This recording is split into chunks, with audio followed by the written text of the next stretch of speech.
happened? Oh, you're live now. Oh. All right, so we're live. So if you guys are watching yourselves on your phone, you'd see it. So welcome to PCL Live, and today we're talking about the top 10 mistakes leaders make. So what look like, and our topic today is shutting down Mavericks, right? Shutting down Mavericks. So we're going to give you guys some time to get on. And as you're getting on the feed, just let us know where you are watching from, what city, what state, so we can say hello to you. We have two special guests today, but I'll give them a minute before we have them introduce themselves. So, all right. So, yep, shutting down Mavericks. And I'm looking forward to what you guys have to say today regarding corporate culture, regarding entrepreneurship, and just just leadership really in general that supports or rejects this type of these types of people in the organization. All right, so we have Alfonso from Omaha. Welcome, Alfonso. Nice to have you here. Houston, nice to have you here. Boston, nice to have you here. Louisiana, nice to have you here. Chantel, Jasmine, Alfonso, nice to have you guys here. Sean from San Diego, nice to have you here. Welcome. We're going to welcome, Poland, nice to have you here. Egypt, nice to have you here. San Diego again, nice to have you here. We'll give it about 30 more seconds before we begin with introductions. Hi, Philly. Nice to have you here. Philadelphia, Tennessee. Nice to have you here. We want you guys to participate today with your questions and your comments like you always do. Nice to have you here, Nairobi. Kenya's always a big watcher here. Berlin, Germany. Nice to have you here. South Africa, great to have you here. Mauritius Island, nice to have you here. Okay, we'll give 20 more seconds and we'll get started. Shutting down Mavericks. Yes, Chantel, that's what we're talking about today. New York. Nice to have you here, New York. All right, so Navajo Tribe, Arizona. Nice to have you here. Virginia, nice to have you here. All right, today we're talking about Hello Flow. See some of my regulars and a bunch of new people. Nice to have you all here. Mars. Not Mars, right? Mars, Pennsylvania. I mean, we're not that popular yet, right? All right. So today we're talking about shutting down Mavericks. And my name is Sharon Gill. And I am the founder of PCL, Purpose-Centered Leadership and Entrepreneurship, and also a business and leadership coach working with entrepreneurs and leaders to help them with clarity, strategy, mission, vision, values, help to make them better. And today I'm honored to have these two special guests with me, my friend Lisa Lang, who is an attorney, thought leader, and also the general counsel at Kentucky. Is it Kentucky State, Lisa? Yes. And Lisa has, follow her, by the way. I'm going to have my assistant put their LinkedIn pages in the feed so you guys can follow them. Lisa is an attorney who makes the law look amazing. So follow Lisa. She has she'll talk a little bit more about her blog that she just launched, but great content. And then Sean, who I met recently, is also a business coach. I call him a business mentor because he helps organizations think through their strategies, especially work as it relates to teams and their performance. So we want to hear some more about that as well. So welcome guests. And Lisa, I'll have ladies first. If you want to say a little bit more than what we said in the introduction, go right ahead. I'll give you 30 seconds to say a little bit more of a pitch. And also, Sean, you'll go next. Okay, so I think for the purposes of this conversation, I think it's helpful to know that my background has been long and varied and very much non-traditional. I started my legal career not as a lawyer, but as a paralegal, and I did it in the military. And I got a lot of my initial leadership training in the military. After law school, then I went into private practice, then I went into government work, and now I'm at a university. So when we have discussions about leadership, I bring with it that experience, which I think really has shaped my beliefs and my opinions about leadership. Thank you, Lisa. I mean, I love following your content because it's definitely leadership bent, but just the way how you interpret the law and make the law just, I hate the word palatable, but you just make the law so interesting. Me being not an attorney, but being in the legal field for 20 something years, it's just so refreshing to read your content. So thank you for being here. Sean, why don't you just tell us a little bit more about yourself? Man, I can't follow Lisa. No, I'm just kidding. So my name is Sean Christie. I'm the CEO of a company called People First. We've been around for over 50 years, helping mega corporations think bigger about who they are and what they can offer the world, and help transform leadership to help transform and ignite the people that they're under. I've also learned my leadership very much similar to Lisa. I've been in the military now 12 years. So Lisa, thank you for your service.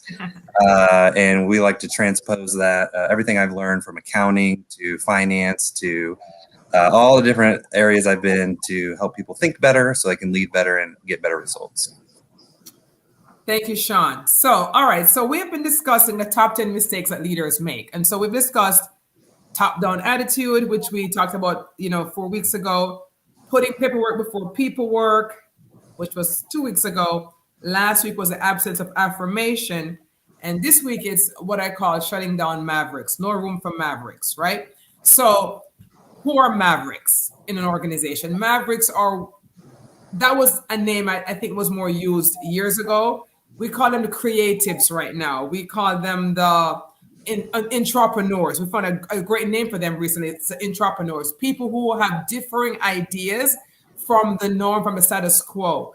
And there are some organizations that embrace this type of thinking, this type of employee, but there's also others that shut that down. And there were some phrases that I was reading, right? If you're in a company that's typically saying this to the person with an outside voice, that's impossible. Or we don't do things that way around here. It's too radical a change for us. Or it's against policy to do it that way. Or how dare you suggest that what we're doing is wrong? If you're in that type of environment, I would dare to say that you are the type that strangles independent thought. And so I wanted to ask our guests today, what is their take on that, right? What have you seen in terms of, the freedom of employees who have differing ideas to say those ideas to management, to leadership, and to get that embraced? Is it based on the culture? Is it based, where can an employee like that thrive? And how does that happen in an organization? Is it from the CEO? Where does that come from with the culture? Because how do we embrace these thinkers in our companies nowadays? I'll let you go first, Lisa. Well, I think what's important to note is that it's about sharing of ideas. It's not necessarily the execution of those ideas.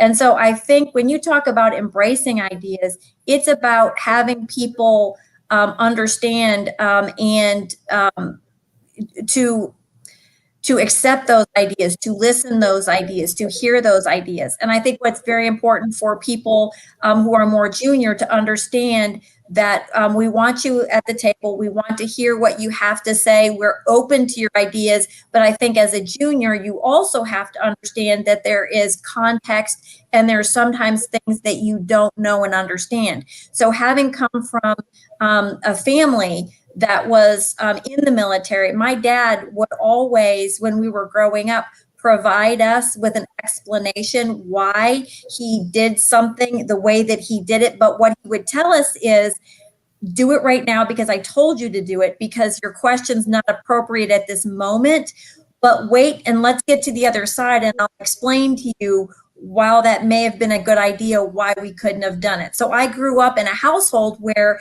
ideas we weren't discouraged from sharing them, but we also understood that there was a time and there was a place, and just because you were heard doesn't necessarily mean that they were going to act what you suggested. And that was not necessarily because of the value of what you brought forward, but sometimes it's not the right time and it's not the right place. Okay, let me hear Sean's take on this, on this particular topic, because I may differ a little bit from Lisa. Yeah, so trying to piggyback what Lisa was saying, ideation, or the idea of innovation, is a result. It's an outcome of a healthy culture within an organization. So you can't force people to do it. It's the ideation is the outward living of the inward freedom that people are feeling that the culture is allowing them to do. So if you have leadership and people that are suppressing ideation, usually because of pride, which I'm sure we're going to talk about what causes this later, that's what doesn't allow them to ideate. And ideation and creating ideas is super important because it follows what's called the law of requisite variety, meaning the more ideas that you get out, the more likely it's going to be that you're going to find the right idea. If you only got 2 people given 3 ideas versus 10 people given 150 ideas, kind of like what Lisa was saying, maybe we're not going to execute on all of them, but you got to have all those ideas out on the playing field in order to work with that and to create the results you want. Some of the best things that I've experienced with companies, for example, my background is finance. Some of the best problems I've been solved from a financial perspective have never been from finance people, because you can't see the picture when you're stuck in the frame. So by allowing these Mavericks or these individuals to just churn and burn on ideas gives us more opportunities to find solutions to the problems that we're solving, especially in today's business environment. Yeah, and I tend to agree with the ideation process, Lisa, because I grew up in a culture in Jamaica where, it was just common knowledge that children should be seen and not heard, right? That was a shutdown culture. I didn't like it, because I was an inquisitive kid, right? And so when I think about shutting down Mavericks, I go back to that script, like seen but not heard. And there are a lot of companies who they just have there's no room for ideation. It's our way or the highway, and it stifles so much creativity and growth. And we find that more mature companies, older companies who are more set in their ways, tend to be more of this way. Usually if it's a startup company, they might be more open to ideas. Everyone's getting off the ground. But the more structured a company is, the older, the more dug in, it's the harder for them to change, to shift.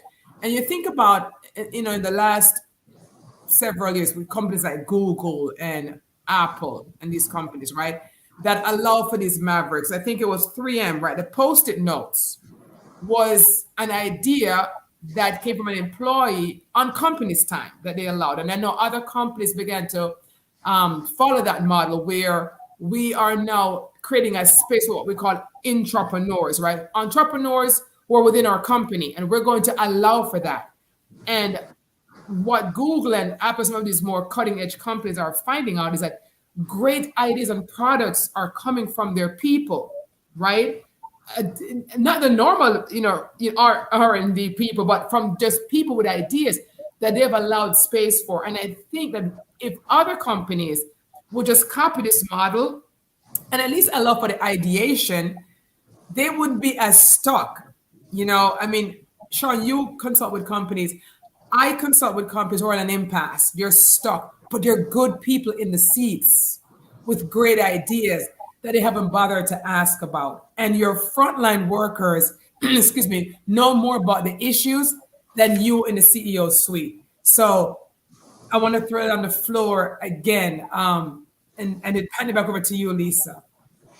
Yeah, I would agree with that completely. I think sometimes part of the problem is that you have within a company, you have all sorts of different obstacles. You've got different stakeholders who are in different departments, and then you've got people at different levels. And so what I think is very important, whether you're doing a product or you do a service, is to have mechanisms by which different people from different areas can come together to share ideas at all levels. And at least from the university, what we've done, especially with COVID, that I think has been very helpful, is that we've got the Green and Gold Task Force. And these are the opportunities for people on campus to come together to have conversations about how it is that we can perform the delivery of education services in a way that not only, it best fits the needs of our students, but it's also fitting the needs and the concerns of our faculty, and keeping everybody safe. So I think that's an example of in the last 12 months where you bring people together and you're open to all ideas, because part of what we had to do is figure out a way to navigate forward with all these different people who had all these different concerns at all different levels. And so I think we sort of kind of did implement that model for the purpose of COVID. I'm glad Lisa mentioned that, because what we saw last year, right, because of COVID, we saw a lot of companies that weren't agile, right? They couldn't pivot, right? They were too heavy. They were too structured. They weren't, they weren't investing in technology. They weren't investing in the next thing, perhaps because they're set in their ways, right? And this is, again, why it's so important that you have an agile culture, a culture that's always looking forward thinking, because something like COVID happened and then many companies did not know how to continue on. Right, it was either the brick and mortar way or no way. And so I want to talk a little bit more about corporate culture. Who is responsible? Sean, you work with organizations, and what are you seeing out there? What are the trends are we seeing out there with corporate culture, especially in this post-COVID world? Are we getting more open to? Are we being more open to these Mavericks? And Lisa, we will talk about those people who just keep stalking. They're not the good Mavericks that we want. So we'll talk about the opposite of the good Mavericks too, people who actually need to go out of your company, not the ones who need to stay. So we'll talk a little bit about that as well. But Sean, what are you seeing out there in terms of corporate culture? So corporate culture, it starts with, what is culture? Culture are like the invisible strings that guide people's behavior. They're the ethos, they're the untouchable things that guide us all. And what really guides culture is thinking. So what we teach is you have business systems, you have people systems, but what drives both people and business systems is thinking systems. If you want to change the result, you have to change the thinking that goes into the result. Okay, leaders that tend to suppress Mavericks is because when they see another human being, they don't see this bottomless, shoreless repository of unbelievable, incredible imagination, creativity. They think, oh, that's an employee, which comes from the French word, it's somebody that works for a wage. But if I see you as a human being, like Lisa's experience, even though she's an attorney, she can bring incredible background to finance. Incredible background to education, which is where she plays now. You can't say, well, that's Lisa from legal, so go play over there, Lisa. And you can't do that. So it all starts with the thinking first. If you want to change a result, you got to change the thinking. So on that note, what do I see in culture? The teams that are winning, the businesses that are winning, are the ones that have the winning thoughts. They're the ones that see that the gold and the answers to the problems are within the culture, are there. And from that thinking, then, like Lisa was saying, they design methodologies to extract the good ideas. Maybe they have 6-hat methodology, maybe they do town halls, or they do all these other methodologies to get those people to share ideas. And then it goes back to that law of requisite variety. The more ideas we have, the more we can handle and survive in this volatile and definitely uncertain business environment. Going back to what Lisa said and back to what you said as you were talking, I was thinking about, cross-functional teams, right? You said, that's Lisa from legal, right? And so companies who think of Lisa from legal and this one from finance, right? They're really missing out because, I see such value in having the different voices, the diversity of voices. Diversity is not just color, it's ideas, it's background, right? It's so much. And when we talk about embracing diversity, of course, color is the obvious choice, but let me embrace the accounting guy who we think of as a nerd, right? And let's embrace the legal lady who's like the legal person. What does she have to say? No, we would know that Lisa has a military background, right? So as you said, if we would see people not so much as employees, right? And it goes back again to leadership, to the CEO, to the person who's at the top here. They have to set the tone for the culture. They have to set the tone for the values. When I work with organizations, I always go back to start with, so what are your values? What are your values? do you value innovation? Do you value people? Do you value, just openness? What are your values? Because that's going to drive the behaviors of everything that you do. It's going to also drive the behaviors of the managers that you've put in place over these people. And so, as we talk about the different divisions coming together, the cross-functional teams, I don't even hear as much about that as before. Lisa, you mentioned a little bit about getting everyone to the table for COVID, during COVID. Do you see that continuing on post-COVID in your particular organization, that maybe perhaps prior to COVID would not have been so open, but now with COVID, you were able to get people together to think of solutions. Do you see this continuing on beyond COVID? And what are some of the advantages or disadvantages of doing it that way? Yeah, I really, really hope that we continue to see this trend. And, when you were talking about the diversity of thought, it's not just in the diversity in terms of also the different offices, it's also generational.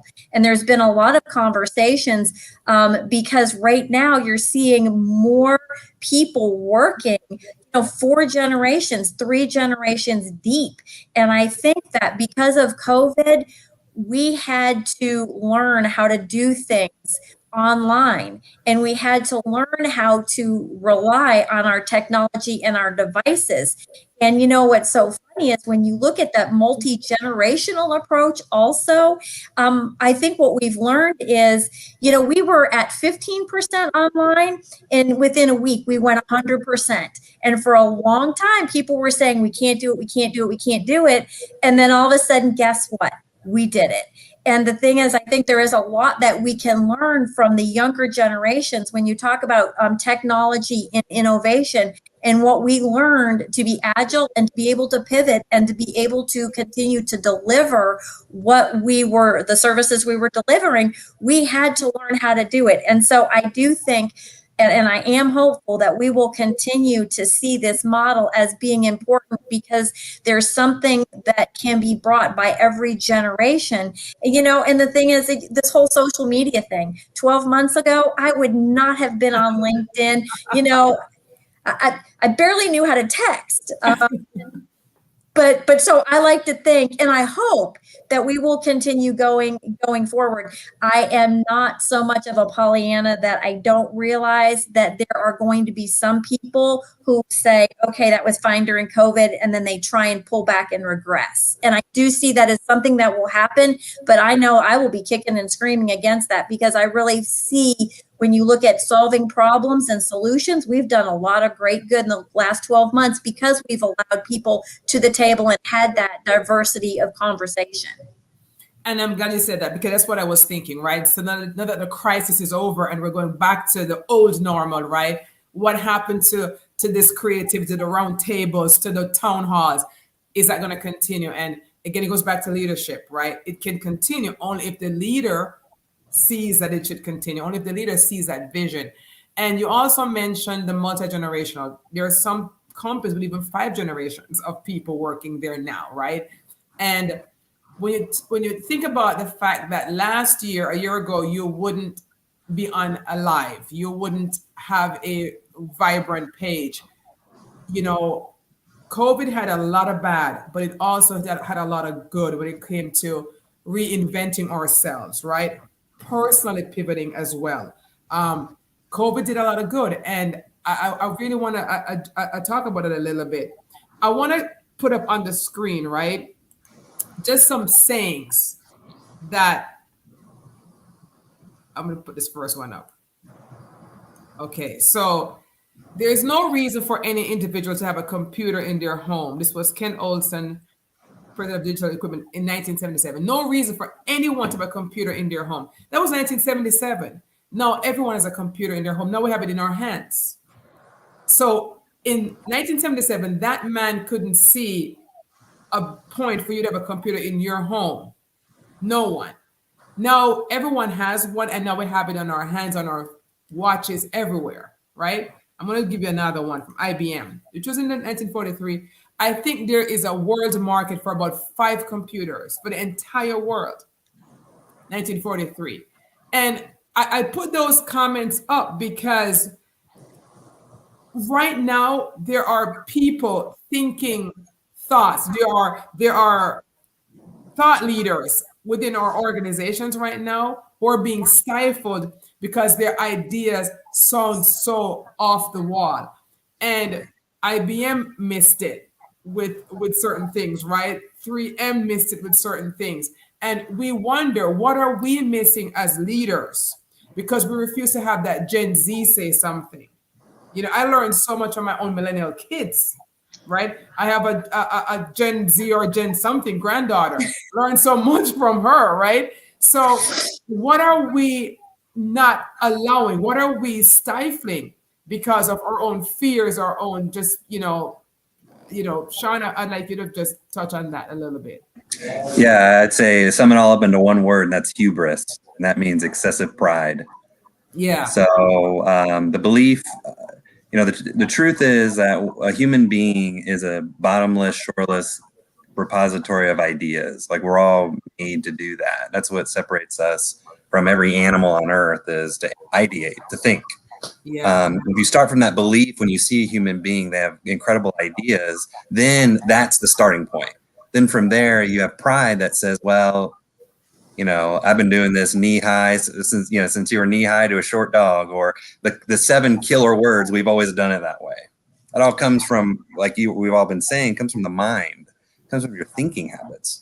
Quick story. There's a scientist named Michael Faraday who is known to come up with hundreds and hundreds of inventions.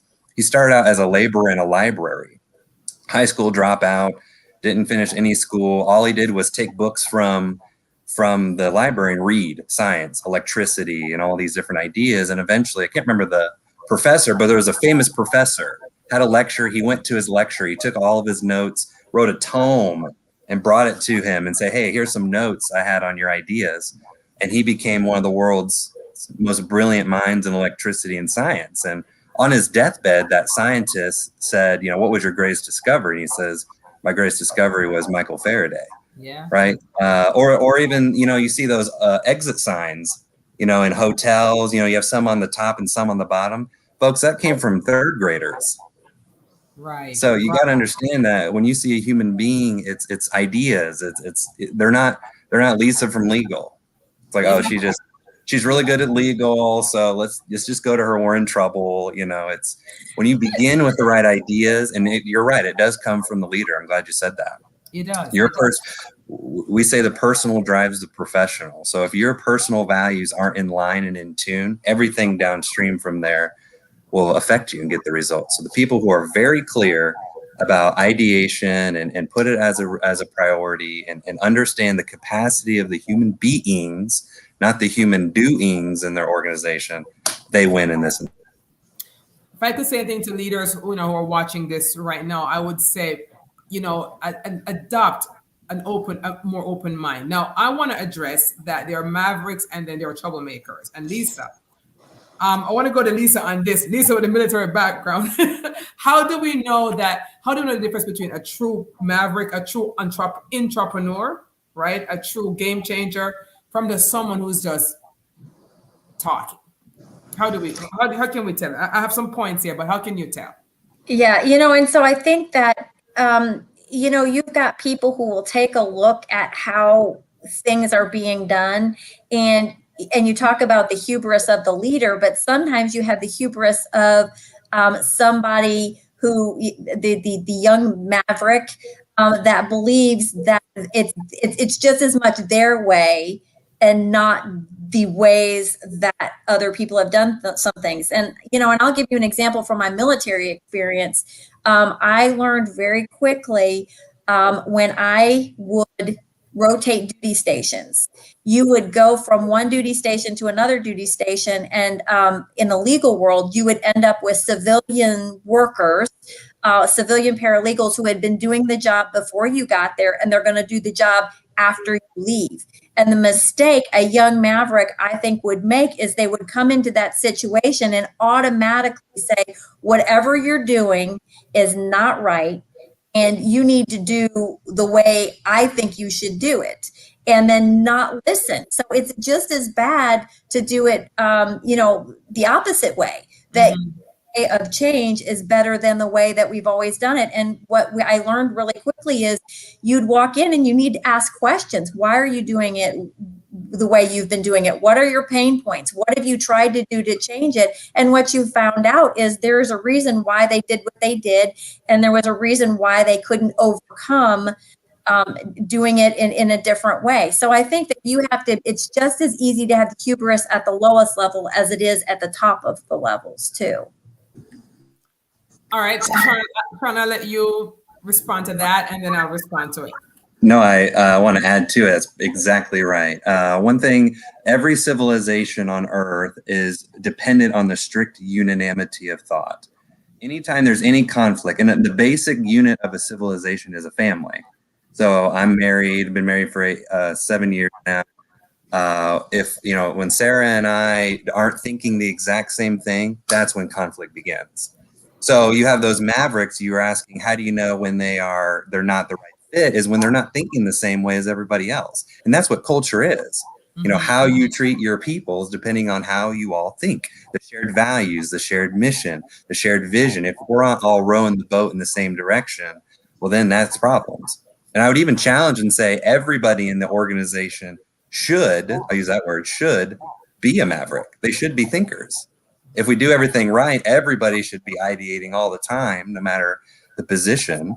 And we should be encouraging as much as we can. So how do you know is if they don't display the values, they don't share the vision, they don't share the thinking, that's when you should probably exit them sooner rather than later. I agree. I think we only need to agree on certain things: vision, mission, values. It's a true Maverick, right? Vision, mission, values. But I don't think we should all be thinking the same as a group think. And I think it is also incumbent upon the leader, not so much upon the Maverick, to know how to say it, because that's why they're a Maverick. They're going to say it not the right way. They're going to say, why are you doing it this way? Well, they don't know, they're asking. But if you are not open to the ask, you're going to shut it down. And that's what I see leaders do, because they're so, my way, highway type leaders, that the minute you dare ask a question, it's almost like scolding a child.